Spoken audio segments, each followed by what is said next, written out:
Hello, good morning, friends. Myself Jatin Dave from Asapura School, and welcome all of you once again. Today, we are going to discuss chapter number 13, magnetic effect of the electric current. इसमें हम discuss करेंगे 13.3 articles को.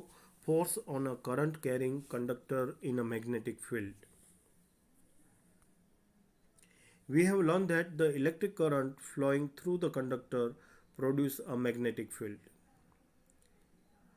हम इस बात का learn कर चुके हैं कि इलेक्ट्रिक करंट फ्लो होने से कंडक्टर में मैग्नेटिक फील्ड प्रोड्यूस होता है. The field so produce exert a force on a magnetic place in the vicinity of the conductor. Conductor की विसिनिटी के कारण जो मैग्नेट प्लेस है उस मैग्नेट प्लेस पर फील्ड के कारण एक फोर्स यहाँ पर एक्सर्ट होता है. फ्रेंच साइंटिस्ट थे एंद्रे मेरी एम्पियर. उन्होंने सजेस्ट किया कि magnet must also exert an equal and opposite force on the electric current conductor. उन्होंने ये सजेस्ट किया कि मैग्नेट है वो एक्सर्ट करता है equal and opposite force on the electric carrying conductor. The force due to the magnetic field acting on a electric carrying conductor can be demonstrated through the following activity. ये किस तरह से force create होता है, exert होता है due to the magnetic field on electric carrying conductor पर, ये डेमोन्स्ट्रेट करने के लिए एक एक्टिविटी को हम देखने जा रहे हैं आपके स्क्रीन पर. Activity 13.7. Take a small aluminium rod AB of about 5 cm and using the two connecting wires suspend it horizontally from the stand as shown in the figure 13.2. देखिए 13.2 फिगर्स के अंदर इलेक्ट्रिक करंट कैरिंग रोड दिखाया गया है AB. Experience a force perpendicular to its length and the magnetic field. तो activity को आगे बढ़ाएंगे. Take a small aluminium rod AB of 5 cm and using the two connecting wires suspend it horizontal from the stand as shown in the figure 13.12. Now place a strong horseshoe magnet which is the U shape in such a way that the rod lies between the two poles with the magnetic field directed upwards. For this put the north pole of the magnet vertically below and south pole vertically above the aluminum rod. Once again see the figure 13.12. देखिए यहाँ पर B हिस्सा जो है aluminium rod का ये ऊपर की तरफ है और ए हिस्सा है वो नीचे की तरफ दिखाई दे रहा है. फॉर दिस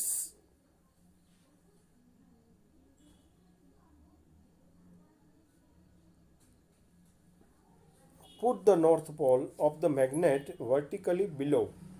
तो जो नॉर्थ पोल है वो नीचे की तरफ है and south pole vertically above the aluminium rod, और जो साउथ पोल है वो ऊपर की तरफ का है. Now connect the aluminium rod in a series with the battery key and the rheostat and now pass a current through the aluminium rod from end B to end A. अब यहाँ पर हमें सर्किट को join करना है, aluminium rod को series में join करना है बैटरी, प्लग की और रियोस्टेट के साथ, और इसके बाद इसमें से करंट पास थ्रू करेंगे एल्यूमिनियम रोड में बी से ए की तरफ. What do you observe that? We will observe that the rod is displaced towards the left. हम देखेंगे कि जो एल्यूमिनियम रोड है वो लेफ्ट साइड की तरफ डिस्प्लेस होगा. You will notice that the rod gets the displace. Now reverse the direction of the current flowing through the rod and observe the direction of the displacement. It is now towards the right side. तो जैसे ही हम connection है उसे reverse कर देंगे, connection reverse करने के साथ direction of the current flowing है ये रोड की ये भी डिस्प्लेसमेंट डायरेक्शन भी चेंज हो जाएगी और ये टूवर्ड्स द राइट हो जाएगी. ओके, ऐसा क्यों हुआ? Why does the road get the displace? The displacement of the rod in the above activity suggests that the force is exerted on the current carrying aluminum rod when it is placed in the magnetic field. पहली बात ये कि यहाँ पर displacement of road जो दिखाई देता है ये एक्टिविटी सजेस्ट करता है कि फोर्स एक्सर्ट हुआ है इलेक्ट्रिक करंट एल्यूमिनियम रोड पर when it is place in the magnetic field, जब इसे मैग्नेटिक फील्ड में लगाया जाता है. It's also suggested that the direction of the force is also reverse when the direction of the current through the conductor is reverse. तो conductor में से pass through होने वाले करंट की डायरेक्शन जब रिवर्स हो जाती है तो इसके साथ साथ डायरेक्शन ऑफ द फोर्स जो यहाँ एक्सर्ट हुआ है वो भी रिवर्स हो जाती है. Now change the direction of the field to vertically downwards. जब हम डायरेक्शन ऑफ द फील्ड है इसे वर्टिकली डाउनवर्ड्स करेंगे interchanging the two poles of the magnet, तो इसके साथ मैग्नेट के दोनों पोल्स नॉर्थ और साउथ है वो भी इंटरचेंज हो जाएंगे. And it is once again observe that the direction of the force acting on the current carrying rod gets the reverse. It shows that the direction of the force on the conductor depends upon the direction of current, and the direction of the magnetic field. Experiment have shown that the displacement of the rod is largest or the magnitude of the force is the highest when the direction of the current is at right angle to the direction of the magnetic field. In such a condition, we can use a simple rule to find the direction of the force on the conductor. In activity 13.7, we consider the direction of the current and that of the magnetic field perpendicular to each other and found that the force is perpendicular to both of them. The three directions can be illustrated through a simple rule is called the Fleming's left hand rule.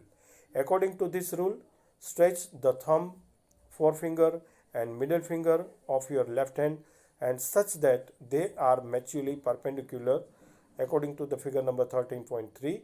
If the first finger points in the direction of the magnetic field and the second finger in the direction of the current, then the thumb will point in the direction of the motion or force acting on the conductor.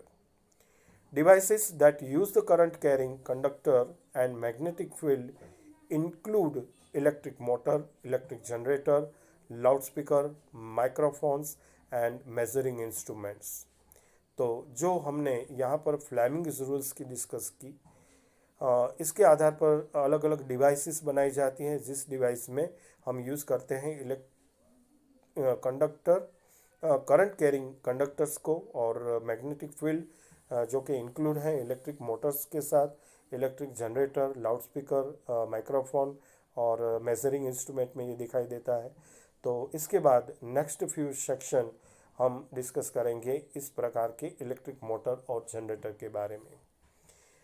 यह है Fleming's left hand rules की एक simple सी figure जिसमें thumb हमें motion की तरफ इशारा करता है. फर्स्ट फिंगर है ये मैग्नेटिक फील्ड की डायरेक्शन को शो करता है और मिडिल फिंगर या फिर सेकंड फिंगर है ये current direction of the current flowing हमें रिप्रेजेंट करता है. ओके, अब आपकी स्क्रीन पर एक छोटा सा example 13.2. An electron enters the magnetic field at a right angle to it. As shown the figure 13.14, the direction of the force acting on the electron will be to the right, to the left, out of the page or into the page. सही answer है option D. The direction of the force is perpendicular to the direction of the magnetic field and current as given by the Fleming's left hand rule. Recall that the direction of the current is taken opposite to the direction of the motion of the electron. The force is therefore directed into the page.